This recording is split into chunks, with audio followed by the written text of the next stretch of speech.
ناظرین، آج کی اس ویڈیو میں ہم آپ کو بتائیں گے کہ تحریر کا فن کب اور کہاں سے شروع ہوا۔ یہ ایک دلچسپ اور معلوماتی ویڈیو ہے۔ میں امید کرتا ہوں کہ آپ کو ضرور پسند آئے گی۔ اس ویڈیو میں تاریخ کے بہت پرانے ابواب کھولے گئے ہیں اور ہمیں پتہ چلتا ہے کہ انسان نے ترقی کے مراحل کس طرح اور کیوں کر طے کیے۔ ناظرین، علماء آثار قدیمہ کی تحقیق کے مطابق تحریر کا فن سب سے پہلے دجلہ و فرات کی وادی ہی میں وضع کیا گیا۔ وہ مصریوں اور فونیقیوں نے بھی یہ ہنر جلدی سیکھ لیا، لیکن ابلیت کا شرف بہرحال قدیم عراقیوں ہی کو حاصل ہے۔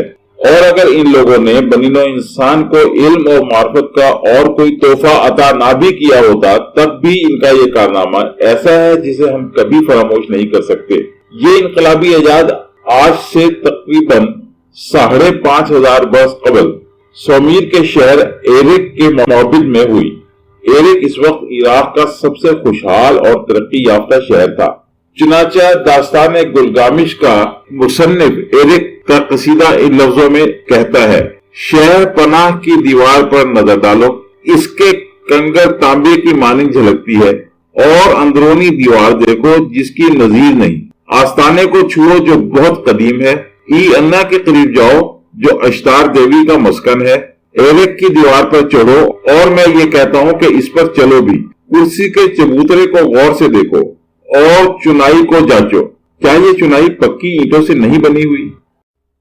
آئیے اب ہم ایک تحریر کا ذکر کرتے ہیں جو مصر میں لکھی گئی، اور یہ تقریباً 1200 سال قبل از مسیح میں تحریر ہوئی۔ لکھنے والا کچھ یوں کہتا ہے: اگر تم میری ہدایتوں پر عمل کرو گے تو صاحب ہنر محرر بن جاؤ گے۔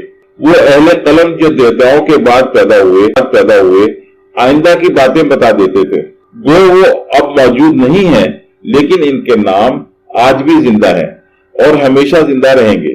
انہوں نے اپنے لیے احرام نہیں بنائے اور نہ اس قابل ہوئے کہ اپنی اولاد کے لیے دولت چھوڑ جاتے، لیکن ان کے وارث ان کی تحریریں تھیں جن میں دانائی کی باتیں لکھی ہوئی تھیں۔ وہ اپنی لوحوں اور نرسل کے قلموں کو اپنی اولاد سے زیادہ چاہتے تھے اور پتھر کی پشت کو بیوی سے زیادہ پیار کرتے تھے۔ انہوں نے اپنا جادو سب سے چھپایا، لیکن یہ راز ان کی تحریروں سے معلوم کیا جا سکتا ہے۔ وہ اب زندہ نہیں ہیں، لیکن ان کی تحریریں لوگ اب بھی یاد رکھتے ہیں۔ بس یاد رکھو، تمہیں بھی تحریر کا علم حاصل کرنا ہوگا، کیونکہ کتاب ایک عالیشان مقبرے سے زیادہ اثر رکھتی ہے۔ ناظرین، یہ وہ تحریر ہے جو آج سے قریب 4,000 سال قبل لکھی گئی۔ اس سے آپ کو معلوم ہوگا کہ تحریر کا فن کتنا قدیم۔ Please subscribe to our channel and don't forget to hit the bell button. In this case, you will get the latest information about our new videos. Thank you very much.